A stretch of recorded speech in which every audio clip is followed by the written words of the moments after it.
This episode is brought to you by LifeLock. It's Cybersecurity Awareness Month, and LifeLock has tips to protect your identity.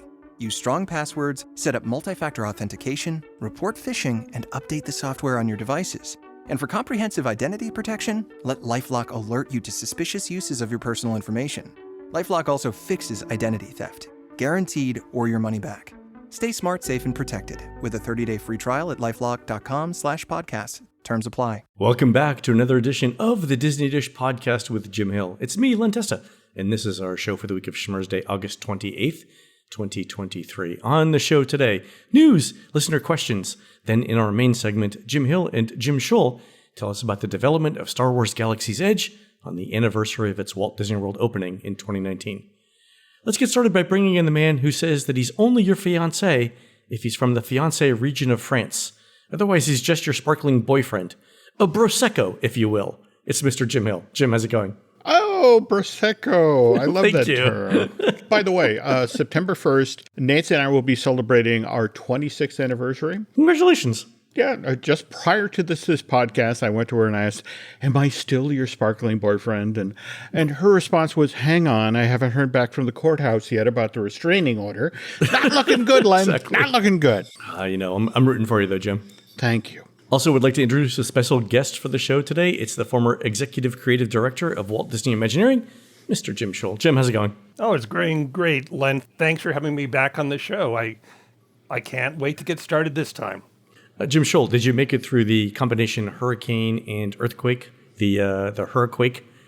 Okay. No, we're fine. There's a little bit of water around the house. The sandbags held up. We're just waiting now for the locust and the plague exactly. that comes behind it. Yeah, exactly. All right. Okay, Yeah. just a dab of lamb's butter on the front door. You'll be fine. Yeah, and I think that's not till like mid-September, Jim, so you got plenty of time there. There we go. But I will point out the buzzards are circling as we speak, so we probably better step along. You know, it's funny because I have friends who live in Palm Springs, and they were like, do you know where we can get a golden statue of Baal? I'm like, funny you mentioned that. No, I don't, but yeah, anyway, good luck. There's only Zool. All right. There we go. Anyway, let's do a quick shout out to subscribers over at disneydish.bandcamp.com. Thanks to new subscribers E. Conrad99, Ann Gonter, Tom Jan, and Linda Drown. And longtime subscribers Andrew Liker, Melissa Miss 320, Aaron Riftkind, hey Aaron, and Just Friends. Jim and Jim, these are the Disney cast members designing a Sasquatch meet and greet for the Redwood Creek area of Disney California Adventure. They say the project has been great because the Sasquatch always share the best trail mixes. The only issue they're having is the requirement that these character greetings have to happen at completely unexpected times, last no more than 10 seconds, and include a blurry on-ride photo in MDE. True story. Wow, sounds like my prom date. So Exactly. You had a date? Oh, really? Yeah, exactly. You went to prom? Oh, no, with the prom? You guys went to prom? All right. All right. All right, let's do the news. Folks, the Disney Dish News is sponsored by Touring Plans Travel Agency. Yes, we have a travel agency too, and we can help book your next trip. Plus, it comes with a free Touring Plans subscription. Check us out at touringplans.com/dish. All right, folks, cast member previews of Journey of Water start September 1st. So I'd expect AP previews around the middle or third week of September. Disney still says a late 2023 opening for this thing, which would mean quite a distance from, later this week, if it was true. Jim Shull, what's your opinion on a possible opening date for this, given that previews start September 1? Well, we know what we know, and that is that they have started to allow cast members in, Right. and a few selected guests. So what's interesting about it, Len, is I only read one review from anyone who's actually been behind the wall with their opinions of it. So I don't know if that bids good things or bad. We shall see. I'm trying not to read any reviews. I'm trying to go into it spoiler-free. I've got a review. I've got a slot next week to do it. But the interesting thing to me, and Jamil, I want to hear your opinion on this, is that it's a walk-through attraction, but it's going to have a queue. And I don't know of any walking paths from one end of a theme park to another where to get through that walking path, you have a queue. The other thing to understand, and this is kind of the frustration point because it's been going on for so long at this point, but the reimagining of Future World, breaking it down into world nature, world discovery, world celebration, is still ongoing. And at some point in the future, when the new performance space is open and the new show kitchens and that sort of thing, I honestly believe, even with the Moana limited series that's coming to Disney Plus, that there won't necessarily be a need for a queue. But for right now, in the middle of a construction site, they'll need a queue. Okay, that's fair. So you think it's a temporary thing? I hope, because based on what we saw, in fact, Mr. Shull and I got to tour the Imagineering Pavilion at the D23 Expo. In fact, I think it was a year ago this month. And they actually had some of the Journey of Water Moana stuff up there. And it looks charming. But at the same time, I think people have to have realistic expectations. It's a C? A D? Well, yeah, I'm not even sure if you can say C's, D's, or E's anymore because, we don't do ticket books. Yeah. But to your point, I think the park will have to have and maintain a queue with a marquee because, let's face it, we all live in the social media world now. So there's going to be that big push to be the very first to document everything about Moana, Journey of Water. Sure. But, the question I really have, since it involves water, is this a 2-towel or a 3-towel ride? Good point. Yeah. Am I going to get misted or soaked on this? Yeah. Exactly. Here's my thing, because I would have different evaluation criteria for this thing if it's a walkthrough attraction versus if it has a queue. Because as soon as you start telling people to stand in line, the expectations go up considerably. And also, I'll point out, again, I haven't been on site. I look a lot at bioreconstructs, aerial photos, and they seem to suggest there's not a direct pass through the attraction. It has a formal entrance in and an entrance exit out, which means the park is going to be counting guests going through as capacity. But it's not a bypass. You can't just simply say, oh, I'm in Seas with Nemo and Friends, and I really want to get over to the test track, so I'll just cut through Moana Journey of Water. Oh, that's a good point. So if there's a separate entrance and exit, and you can't go in the exit, then it's an attraction. Right. It's counted as capacity. Interesting. Okay. Well, that could change the evaluation. We'll see. Okay. Also, folks, Disney's just announced its schedule for Destination D23 in Orlando, running Friday, September 8th through Sunday, September 10th. Friday's kind of the check-in and registration day. Saturday's highlight is a presentation by Parks President Josh Tomorrow titled A Celebration of Disney Parks Experiences and Products, Yesterday, Today, and Tomorrow. Guys, you can tell me if I'm wrong here, but my guess is that this is going to focus a lot on the yesterday and today parts, and the tomorrow stuff won't be anything major beyond projects we already know that are in the works. And I think that for a couple of reasons. One is Disney probably doesn't want to announce anything major for Walt Disney World while its lawsuits with the state are ongoing because it loses a lot of leverage. If it says, we're fighting you, but we're still going to invest $5 billion or whatever, in the next 5 years. Also, I would say that it's reasonable to infer that there are already preliminary development ideas. Like, think of them as 5-year plans for things like Galaxy's Edge addition to like a sit-down restaurant or live entertainment. There's talk about, Animal Kingdom development of Moana and Zootopia ideas.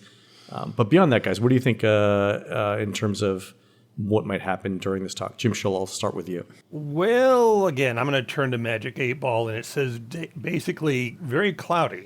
Yeah. But you're not wrong that if I were going to go negotiate with the governor of Florida, I probably wouldn't want to, walk into the room and say, oh, by the way, please be nice to me, but here's my $5 billion worth of cash that I'm going to be investing in your state. You lose leverage.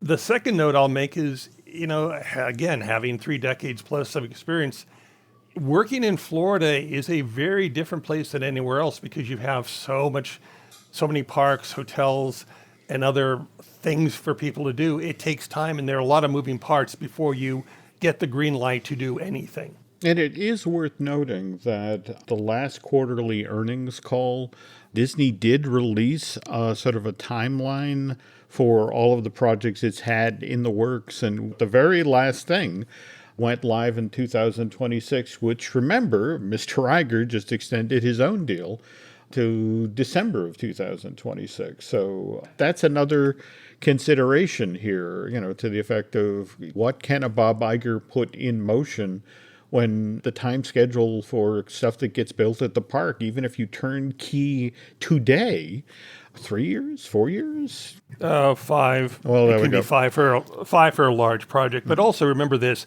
there's always a need for new capacity, new rides, shows, and attractions. Because let's face it, if you're a family living in, Texas, and you're looking for some place to go on your family vacation, well, just up the street from Disney World is going to be that bright, new, shiny park. Yeah. That it's going to be opening, what is it, around 2025, they're saying now, Jim? Summer 2025 is what I'm hearing. Well, that's a big piece of competition. I mean, you may take your family, make your plans to go there instead of coming back to Disney World. So it may force the Florida park's hand. Okay. We'll see. Like I said, I don't expect anything new to come out of this particular announcement. My guess is Josh is just going to go over the same things that were talked about in the earnings call that Jim, that you talked about. All right. Next little bit of news. Disney announced a lengthy refurbishment for the Yacht and Beach Club's Stormalong Bay. And the interesting thing about this announcement is that Disney said it'll take place from January to March of 2025. And that tells you how popular the pool is at this resort, because Disney felt the need to give people a 16-month heads up on the refurbishment. And to Disney's credit, it's scheduling the first half of that refurb during the coldest months of the year, so January, February, March, to further minimize the number of guests that are affected. Also, Disney points out that the Admiral, Dune Cove, and Tidal Pool, quiet pools, will still be open. So, yeah, but guys, a 16-month lead on a pool refurbishment tells you how important Stormalong Bay is. The weird thing about Stormalong Bay, it's that combination of the chlorinated water and the sandy bottom. I don't understand why that particular pool is so much fun, so much more relaxing. It's just that weird mix of elements. So there's a lot of people who probably book trips to this hotel just because it has Stormalong Bay, and the fact that, okay, this is not going to be available for 6 months. Heads know up. this up front. Yeah. Well, many times I'd pull my white thin body out to the and be in the lazy river just to get into the whirlpool that they have, or go down the slide which was concealed inside the mast of a large ship. So it's a phenomenally good pool on the property. But again, even though the date for closure sounds like it's 100 years from now, reality is, again, that family in Dallas who's planning their vacation time, They're starting it budget. now. Yeah, they're starting it now. Yeah, it's true. I love the pool. It's the highest rated pool in Walt Disney World. Is it really? Oh yeah. Oh, really? It sort of set the standard for lazy river type pools that you see at the resorts in Bonnet Creek or Cabana Bay at Universal. Yacht and Beach, Stormalong Bay was the first one to do that, and everything else is sort of imitating it. So I did not know that. It's a very important pool when it comes to Orlando theme park resorts. Okay. Speaking of openings, Disney says that Tiana's Place, the new restaurant in Disneyland that's taking the place of the French Market restaurant, will be open around the middle of next week on September 7th. It also means the Mint Julep Bar will also reopen. Jim Shull, are you planning to check this out? Yeah, I know. If you can't, Jim, if you trying to call me anytime next week, I may not be available. It's Jim Shull's like, I love Disneyland. Disneyland's the best. I heard that they have rides here, but let me walk over and sample the mini bar again. Exactly. See how many mints there are in my julep. It's here quality this time. control. It is. I do the best I can. I put out for everyone. All right, the time for listener questions. Here's one from Wesley, who says, I just got off of the Star Cruiser for the final time. I introduced myself to the captain as Ben Lonely. She immediately asked if I was related to Hank. And then before I could even ask, she apologized for not being able to show space robots in outer space on the ship, saying that the ongoing strikes taking place prevented her from showing it, but they hope to add the movie soon. And she wanted me to say hello to Len and give you her best. And Wesley included a photo of him with the captain. And it's the same captain that we've had both times we've been on. there have been moments in this, I've been doing this for, 2 decades or whatever. Yep. There have been moments that have been personal highlights. But I got to say, being part of the Star Wars canon. No, that's it exactly. Is kind of up there, I love the immediate reaction. Oh, just, and what are the poets? Space robots in space that, Yeah. That's so cool. That is so cool. It's kind of fantastic. So congratulations to everybody on the Star Cruiser, the entire cast and crew. You guys have done a phenomenal job as we enter the last month of it. And, it didn't end the way that we all thought it would, but it's not because of you guys and your lack of effort, because you guys did a great job. No, not at all. Super job, guys. Yeah, fantastic. All right. A trip planning question from Greg. He says, I've got a question about Genie Plus for an upcoming trip to Walt Disney World the first week of December, which is the 2nd through the 9th. There are 7 in my family, my wife and 5 kids, ages 10, 8, 6, 5, and 5, and my mother-in-law will be coming with us too. I question, okay, so first thing is, Greg didn't say it was a vacation, he said it was a trip, so fair, okay. All right. Anyway, Greg says, I'm trying to figure out if it's worth buying Genie Plus with this group of kids.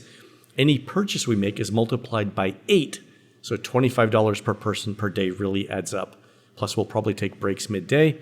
On the other hand, skipping lines with 5 kids is magical. Do you have any thoughts on whether Genie Plus is worth it, or if we can get by with a sound touring plan? So we're talking about at least $200 a day in Genie Plus. So for the first week, let's say that the 9th and the 2nd are travel days. That's 3rd, 4th, 5th, 6th, 7th, 8th. You're looking at 6 days. That's at least $1,200 in Genie Plus. All right, so my first question to Greg, which he didn't mention, but I'll give an update if he doesn't, is, are you going to take advantage of early theme park entry? Because if you're staying at a Disney resort and you're going to do early theme park entry, and you're committed to being at the front of that line, then that reduces considerably the need for Genie Plus. And here's how I know this. I think we've talked about this a little bit on the show, Jim Hale, but Jim Shull, you haven't heard this. So our summer project was to work with 3 math PhDs at Furman University, plus a bunch of students, on testing exactly this idea. So one of the questions that we had was, if you're the first person in the rope drop line for Seven Dwarfs Mine Train, what's the optimal touring plan strategy for you for the first 6 hours the park is open?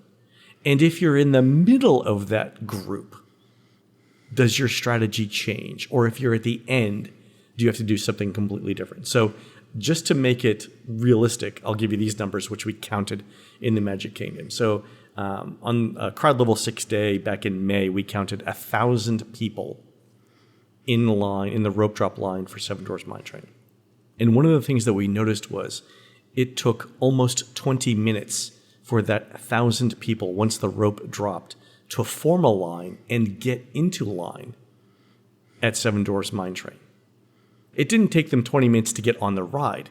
It took the last person, the 1,000th person in that line, almost 20 minutes to form a line and then make it to the very entrance, the first stanchion of the Small World queue, which means they got off the ride sometime after early theme park entry had ended, which means they got on 0 rides during early theme park entry. So the obvious question was, should you have done something else? And if so, how far back in that initial group do you need to be before your touring plan changes? You guys with me on this?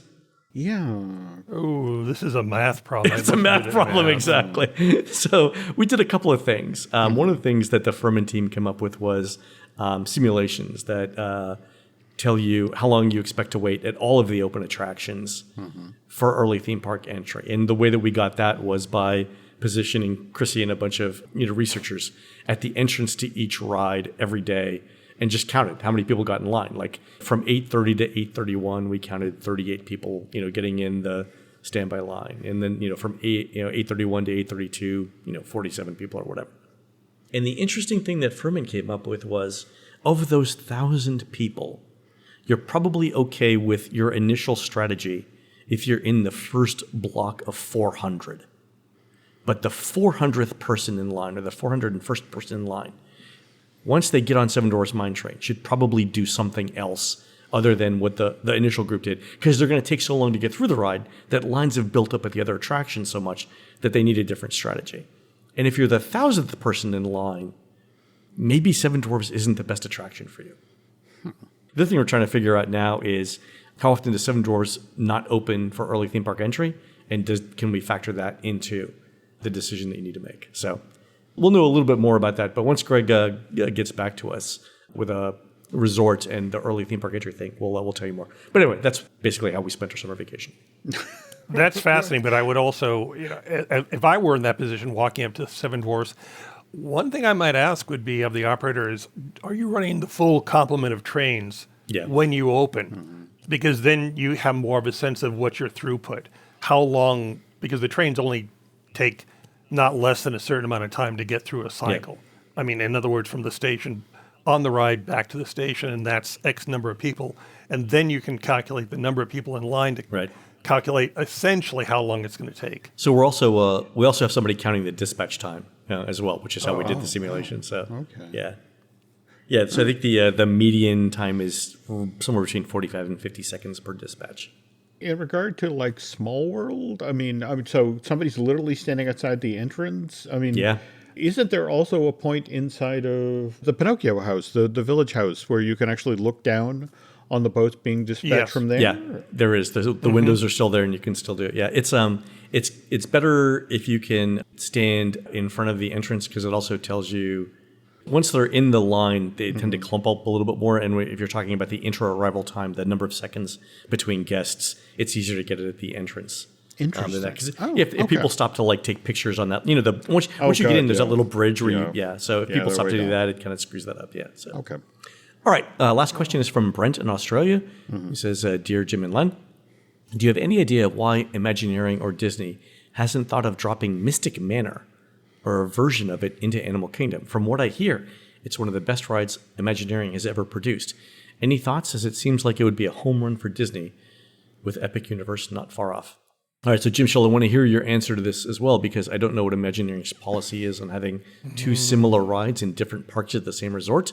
So setting aside simple rides like Dumbo and Triceratops Spin and 3D movies, I can really only think of a handful of rides and ride systems that are substantially the same across parks. And that would be like Body Wars at Epcot and Star Tours at the studios, which kind of ran concurrently from like 1989 to 2010. There is that, but I've got to share a story since you brought up the Body Wars. I was with a family. They didn't know I was with Imagineering, but we were all riding Body Wars.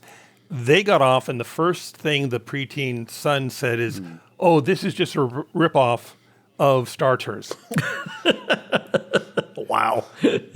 But, my point being that, typically Disney generally tries not to do like or identical rides because of that answer. Having said that, how many parks have a Thunder Mountain? How many parks have had a Splash Mountain? Right. So, if something's really popular, it usually presses the needle that it will be duplicated. Generally, if something appears in a park that's new and is exciting and a home run, right. If they're not making a second version of that within 5 years of the first one opening, the odds of there being a second one start to drop appreciably. How long of an exclusive agreement would there be with a park and a new ride like Mystic Manor? Jim, is it like 3 years, 5 years? Well, I think it depends. I mean, in the case of Hong Kong Disneyland, Disney doesn't own that park outright. They have a partner, LegCo, which is an arm of the Hong Kong government. And so whatever their master agreement would be would stipulate how long Hong Kong Disneyland would have exclusive rights to a new ride.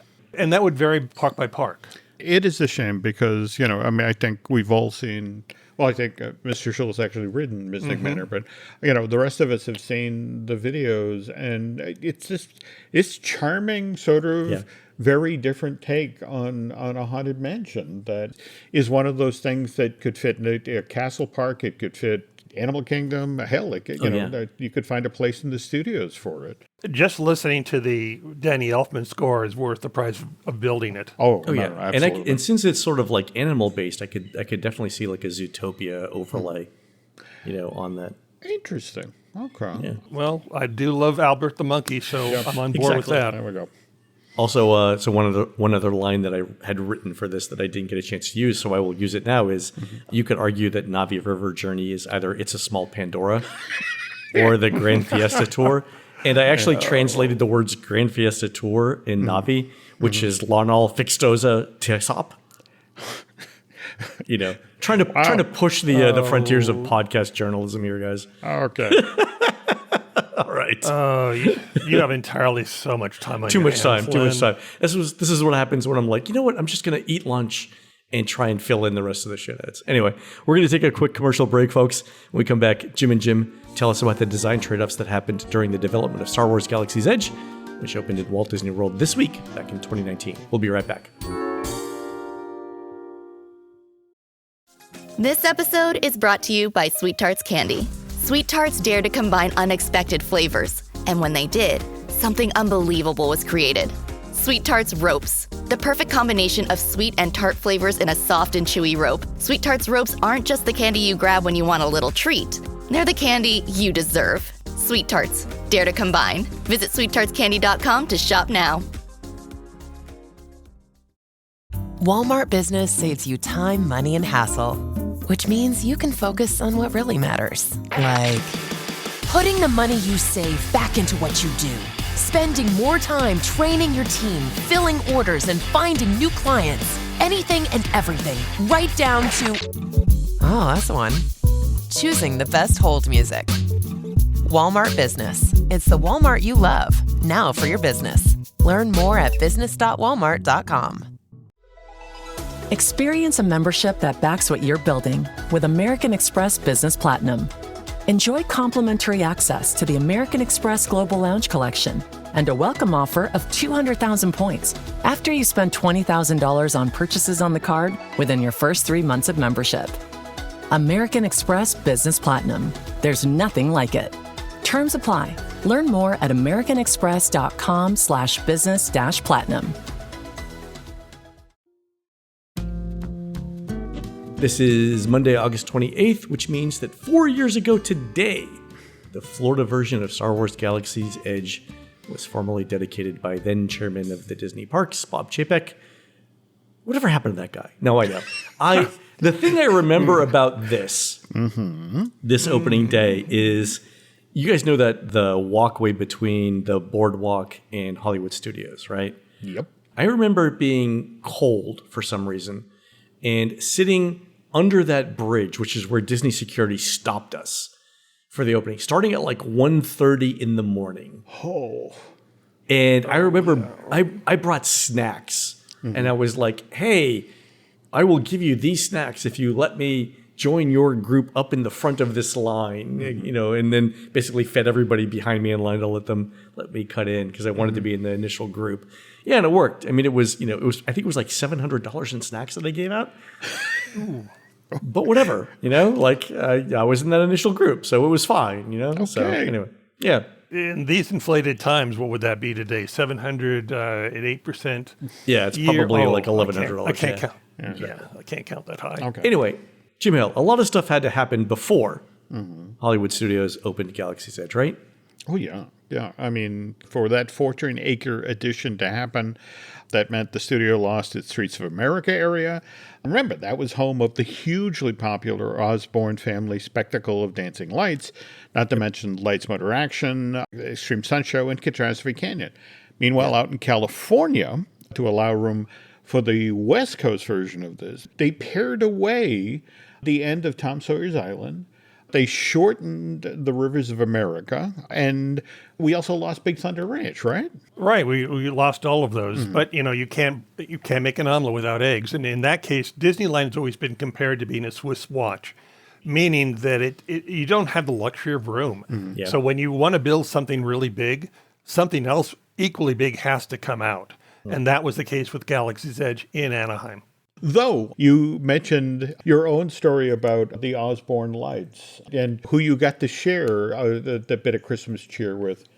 Oh, yeah. Well, I mean, one of the things that happens when I was down in Florida for work, they were filling up the street on which the Osborne lights were being held. And, I showed up, I sat down and I walked around the corner and I looked at the lights overhead and I looked at the lights on the buildings and I looked down the street where there were tables and bar and food. And I got my food and I sat down and, I looked up from my plate of spaghetti, and there was Jim Carrey. And he was sitting right across from me, and he said, "Hey, you're an Imagineer. How is it? How's your spaghetti?" I was going to have that.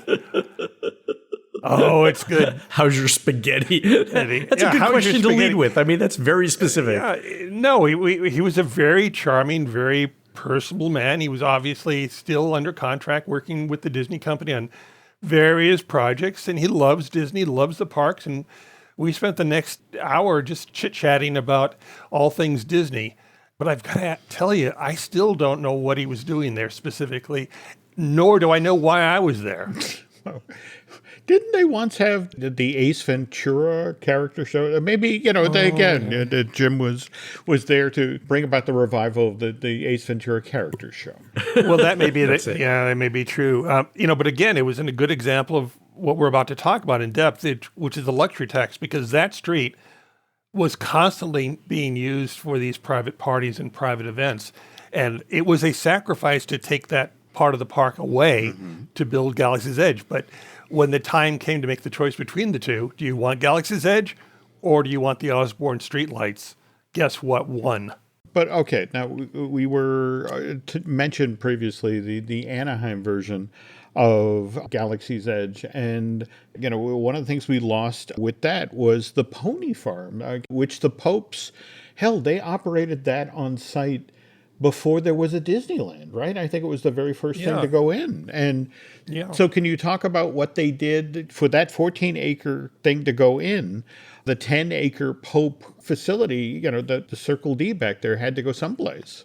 Well, the Circle D predated Disneyland, as you said. And, in fact, there was a public street directly behind what became Small World, which the Disneyland park claimed. And what had been a public street suddenly wasn't anymore. Again, another early example of the luxury tax. But in your case, you were talking specifically about the Pope farm, the pony farm, the Big D. And that was a case where the pony farm had been kind of nibbled at for several decades, getting smaller and smaller and smaller, leaving only the corral and the exercise yard and the feed area and the place for the vets and the horse workers to occupy. Mm-hmm. But finally, it came down to the day where the decision had to be made. If you want Star Wars Galaxy's Edge, it was going to go there. Mm-hmm. And that meant that the ponies had to go away. Mm. They went off-site. They're no longer on the Disneyland property in a formal capacity at all. So today, if you're going to, ride a horse, it's coming by horse trailer off-site. Yeah. What is it? Norco, California, Riverside County. The horses commute. It's a 25-mile drive. The horses are part of the rat race. Is that what you're saying, Jim? There we go. Yeah, the horses are in the rat race. There we go.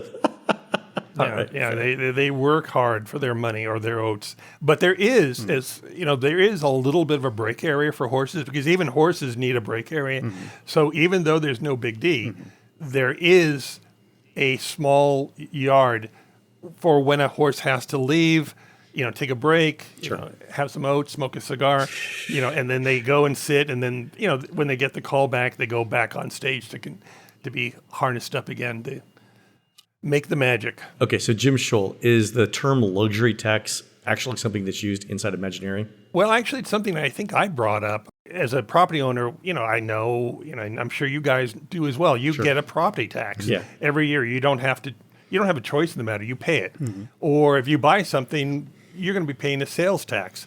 So I looked around and I was in a couple of projects where they told me, well, if you want to do a project, it's going to cost this. Mm-hmm. But by the way, since you're going to be taking away land that's currently being used for, the boneyard or a junkyard or a trash yard, you have to pay the tax, the luxury tax, to replace that in kind somewhere else. So even though it's not part of the project formally, it is part of the project by default. Hence, it's a luxury tax. Okay. So not only do you have to consider the new thing you're building, but if there's something that it replaces that either generates revenue or provides capacity or something like that, you've got to make good on that as part of your project. Wow. Right. And again, a lot of things are grandfathered. So let's go back in time and talk about Disney's land's decision to make Mickey's Toontown. Well, part of that land was a trash dump. Sure. And so that dump was very, very old. It was grandfathered. And when you go to move that dump, it has to now conform to the new governmental, environmental laws, rules, and regulations. All right. When you say grandfathered, you mean grandfathered by the city in terms of city regulations of trash dumps? Oh, got it. Okay, yeah. Woo. All right. But in this case, when we do go forward with that park land, you had to build a new trash dump, but now it had to have and conform to the new environmental restrictions. Yeah. And that costs money. Is that part of your project budget? Like, do people know that when you're building, Mickey's Toontown, you include money to rebuild the trash dump? Absolutely. You can't build Mickey's Toontown without replacing the trash dump. And that's something you don't have to argue with management to get funding for. You're like, this is the bare minimum it's going to cost to replace this particular facility. You don't have a choice in this. We can't cut this from the budget, right? It's part of the operations of the park, trash removal. Yeah. But when we talk about luxury tax and Disney, sometimes it's all about, we want to do this, but it's just too dear. It's just too expensive, which kind of brings us to that chunk of land behind Main Street USA and Tomorrowland at Disneyland, which, God, how many projects have been proposed for that over the past 70 years? Oh, yeah, you must be talking about the bypass. Mm-hmm. The bypass on Main Street. Yeah, that goes way back. There's a prospectus released by the company, I think it was dated 1957. So that shows how long ago there was some thinking about how to address the situation if Main Street USA was completely crowded in gridlock due to mass crowds or to a parade or some other entertainment event. How do you get people out?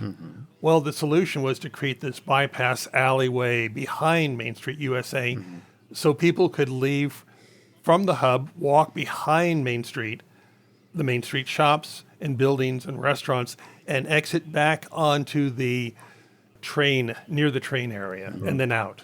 That goes way, way back. As I said, 1957 was the first time that was floated to the public. Oh, yeah. Wow. And back then, first it was International Street, and then it seemed like every 5 years there was something new proposed. But, for there, Liberty Street, the Chinatown, Edison Square, which eventually became Carousel. I will note, Jim Hill, that we got 4 different ideas in 5 years. This is before the advent of things like Ritalin. You notice the ideas calmed down after that. It took 30 years to get the next one. Okay, just checking. As Jim Shull mentioned, early as 57, they're talking about the bypass behind. And this is an idea that continues to bubble up to the point that when the Imagineers are designing Disneyland Paris. I was going to say, we have Jim Shull on. Let's talk about this. Yeah, go ahead. Mm-hmm. So again, a good idea never dies. One of the things that's a mantra at WDI is a good idea never dies. And even though the Disneyland Anaheim did not get the bypass, right, it was, again, an idea that was pulled out of the drawer when the team was creating the designs for Euro Disneyland. And again, the reason is logical because you still have a parade on Main Street. Yeah. You still have people crowding onto Main Street to watch the parade. And still there are people who want to exit the park. So what do? And in that case, they created 2 arcades, 2 bypasses, both of which were covered because, again, France gets cold. Yep, and so you had the Discovery Arcade and you had the Liberty Arcade. And they flank either side of their version of Main Street USA. And they're fantastic. I mean, I've talked to Jim Hill about this before, but they are lovely, lovely additions to the park. And in terms of, traffic bypassing, we kind of did get it in Walt Disney World with those 2 corridors behind either end of Main Street for use during heavy crowd days after the fireworks. So we kind of got it without the covering, but it's Florida, so the weather's a little bit better. Yeah. And that's not to say that they didn't pursue that unofficially in Anaheim, because before they came up with their final solution, they, at times, like on New Year's Eve, they would simply, if Main Street was too crowded or gridlock, they'd open up the back of house gates. And, you would exit to go backstage in a place you should not have been. And then you'd walk back behind Star Tours and Space Mountain, Primeval World, and then again pop back out onto the park proper near the Main Street train station. Now, again, you shouldn't be going and doing that because you're walking by a lot of things that people really don't associate with Disney or smell like they associate with Disney. I was going to say, part of it is like take this bag out to the dumpster on your way to your car. Take that car. Mm-hmm. But Jim Shull, I mean, in the lead up to Galaxy's Edge opening, didn't Disneyland go through like a whole walkway widening sort of pedestrian consideration effort? Yeah, they did that.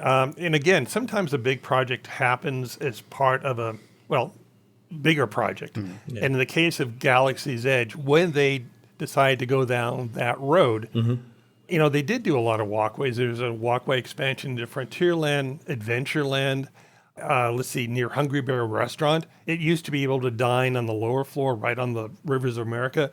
They cut that way back to the disappointment of all the hungry ducks who used to be fed pommes frites by the guests who were sitting on the dockside. But now they had to cut it back because they had to create one of 3 bridges underneath the train tracks to get back to Galaxy's Edge. That's right. Not to mention the fact that they had to pick up what was now the old burning settler's cabin, which was the cabin that caught fire, which almost burned the Eagle Chicks, which became, before that, the bootlegger's cabin, which became after that. I'm running out of fingers. But that is also moved. Again, all part of the luxury tax. And Jim Hill, remind me of this, but wasn't the idea in Walt Disney World to eventually make those backstage areas permanently accessible to guests? Like, didn't we have like a theater of some kind? Oh, yeah. Planned for like Main Street Theater, right? Yes, you are talking about the Hyperion Theater project, which back at the D23 Expo in July of 2017, they announced a 2,000-seat theater going to be built backstage, and I want to say it was modeled after the Willis Theater. And this is something this theme park has needed forever. When you think about the Florida weather. Yeah, it doesn't actually have a large covered theater. More to the point, one that's enclosed and air conditioned, and it was announced on July 17th with much fanfare, and by February of 2018, the project was off the table. And this is not a case of luxury tax, right? This is another thing. No, that was not luxury tax. It can be confused with it, but it's not, because reality is it was announced, it had artwork, it was going to be happening. And you're right. Magic Kingdom certainly could use a full Broadway level 1,000-seat theater, but it was not to be because again, it was announced to the public and they were going to break ground until they didn't. And we still don't know, exactly a reason other than they changed their mind. Was it the case that the real estate is just too valuable? Like the trade-off couldn't happen? The luxury tax was just too high? Well, let's see. I'll look at here on Google Map. Ooh, there's a lot of people parking their cars back in that spot. So maybe not. Maybe another reason is more likely. Interesting. But we don't know. I mean, again, a good idea never dies, and that remains a good idea to build a full Broadway level theater in the Magic Kingdom. So it would never shock me to see it return. Oh, that's hopeful then. I'm looking forward to it. All right, one quick thing since we're talking about Hollywood Studios and Galaxy's Edge. One of the interesting things I think about this development was that Disney had to go beyond the existing berm of the park. But not only that, wasn't there like some water rerouting that had to happen, Jim Hill? Oh, yes. In fact, even before they began construction of the Walt Disney World Resort, General Joe Potter, the guy who did Guadalcanal. He had some experience with earth-moving equipment under tough deadlines, right? But he had to create this 40-mile-long system of canals, because the important thing to understand is everybody knows the name Reedy Creek, but what they don't understand is that the waterways that pass through Walt Disney World are actually part of the headwaters of the Everglades. So the water literally has to flow through this. It's crucial to Central Florida's ecology. It's crucial to the economy. Just talk to the sugar growers. And so you tell the story, Mr. Shull, when you were looking with Bob Weiss and they picked that site at the corner of Buena Vista Drive and World Drive, and how, you're kind of boxing yourself in for expansion space. But one of the key feeder canals came right through there.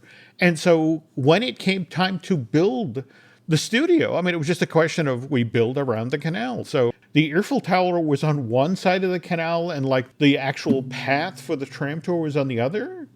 Well, you're half right, because yes, indeed, the Eiffel Tower was on that side of the canal, partly because you'd be able to see it from World Drive as you drive toward the Magic Kingdom. As you're driving in, you go, ooh, off to the right, I see something that looks like a Mickey hat on a giant water tower. We should go there. But not to mention the fact it's also Catastrophe Canyon was also on the other side of the canal. Not to mention some studio production facilities were also on the other side of the canal. So essentially you had the canal as a demarcation line or de facto berm for that park when that park opened, because they had to manage the waterway. And that canal came in and went the entire length of the back of the park, cutting off future expansion unless someone was ready to pay the tax. The luxury tax. Can you talk about what happened when Walt Disney Feature Animation Florida decided, okay, no more trailers. We're going to do a state-of-the-art facility here, and we're going to do a multi-story parking structure with air conditioning for the artists and animators, what that meant to the canal. Yeah, well, feature animation in Florida had a presence from the beginning of the Disney MGM studios, but that presence was in trailers.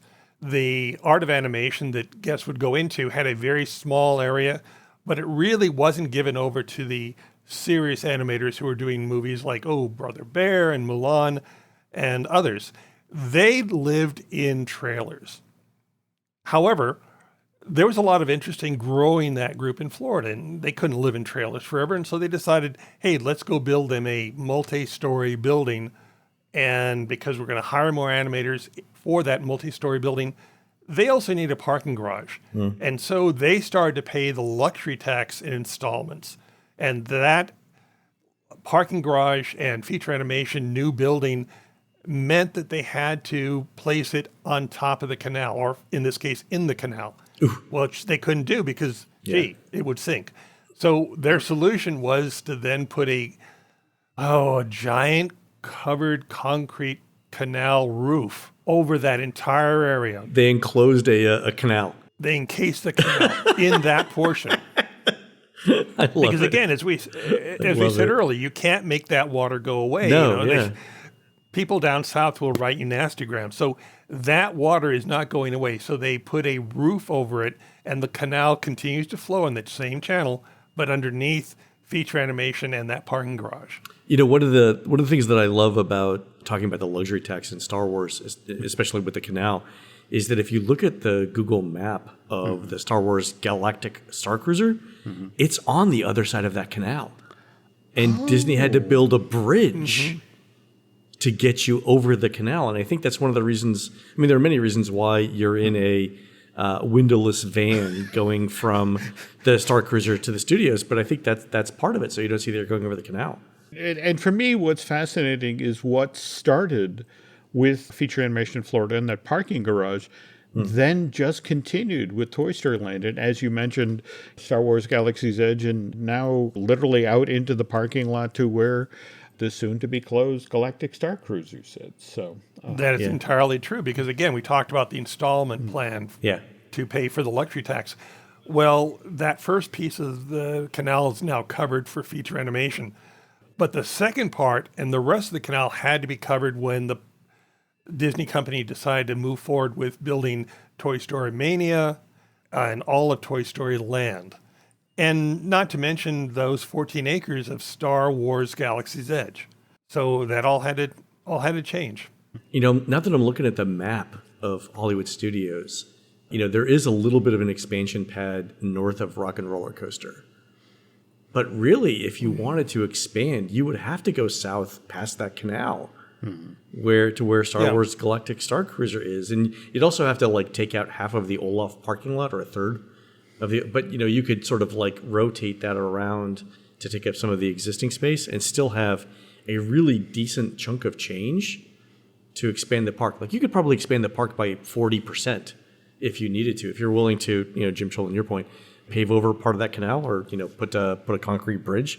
That's great, Len. But the other point I'd make here is that Olaf parking lot wasn't there opening day. Right. If you look at some of the old photos, it was all trees. Yeah. And those trees went away. They moved the road into the old original road to get into the park to build parking lot, which isn't to say, therefore, they couldn't just, if they decided to expand the park once again, to come back in, take that Olaf parking lot away, and then offset the parking need with a parking structure. If you look at those original images of the MGM parking lot, the land they moved into was wetlands. Yeah. And one of the reasons Disney bought that giant chunk of property off property, the Walt Disney Wilderness Preserve. Yeah, there's an offset. It was literally a swap to the effect of we're mitigating the construction that we're going to do on property. In a weird sort of way, the Wilderness Preserve is kind of the ultimate piece of luxury tax. To the effect of we'll buy this giant piece of real estate that will keep pristine like Central Florida was before we got here to allow us to, pave over a canal with concrete. That's a great point. And keep those gators happy. Got to have happy gators. Happy gators. Exactly. One last question about the luxury tax, specifically for Galaxy's Edge, Jim Shull. Is it more expensive to repurpose existing land, or is it cheap? Is it more expensive to build on virgin land, like clearing out trees and stuff like that? Is that something that you guys take into account when you're making these decisions? Well, yes and no. I mean, you do due diligence on virgin land or a greenfield project, but you really don't even know there. In the case of Florida, you dig into the ground and, suddenly you come back the next morning and your backhoe has disappeared into a sinkhole. So, that's a case of, maybe I shouldn't have dug there. We should move 10 feet to the north. Fair. So you don't really know sometimes until you start the construction. And, you mitigate situations as you find them, and you sometimes have to punt. Yeah, I think that's something interesting about talking about the luxury tax is even if you are willing to pay the luxury tax, sometimes you don't know until you're done what that exact amount is going to be. True. But I would point out that even though you build something in the case of Galaxy's Edge, which is a copy of what was done in Anaheim, the building codes in Florida are very different from the ones in Anaheim. Sure. So therefore, even if you build the same building again, doesn't mean you have to build it or can build it the same way again. So the luxury tax is different depending on location, even within the United States. And sometimes that luxury tax is hidden, but the luxury tax always has to be paid. Same as your household property tax. Got it. Cool. Thanks very much for the content, Jim Shull. All right, folks, that's going to do it for the show today. You can help support our show and Jim Hill Media by subscribing over at disneydish.bandcamp.com, where you'll find exclusive shows never before heard on iTunes. Also, we have an email for tech support for Bandcamp. It is support@bandcamp.com. On next week's show, Disney's Cruise Line is announcing details for its newest ship, the Disney Treasure, is coming Wednesday. And we're going to follow that up with a look at that and how Disney ended up sending the Disney Wonder to Australia. You can find more of Jim at jimhillmedia.com and more of me, Len at touringplans.com. Jim Shull, where can people find you? You can find me, as always, on the X, formerly known as Twitter, at Jim Shull. Fantastic. And we're produced fabulously by Aaron Adams, who'll be showing you the difference between your Cambanzola and your Caciocavallo, plus 10 new ways your stinking bishop can spice up your relationship at the Maine Cheese Guild's annual Maine Cheese Festival on Sunday, September 10th, starting at 11 a.m. at Manson Park on Peltoma Avenue in beautiful downtown Pittsfield, Maine. While Aaron's doing that, please go into iTunes and rate our show and tell us what you'd like to hear next. For Jim, this is Len. We'll see you on the next show.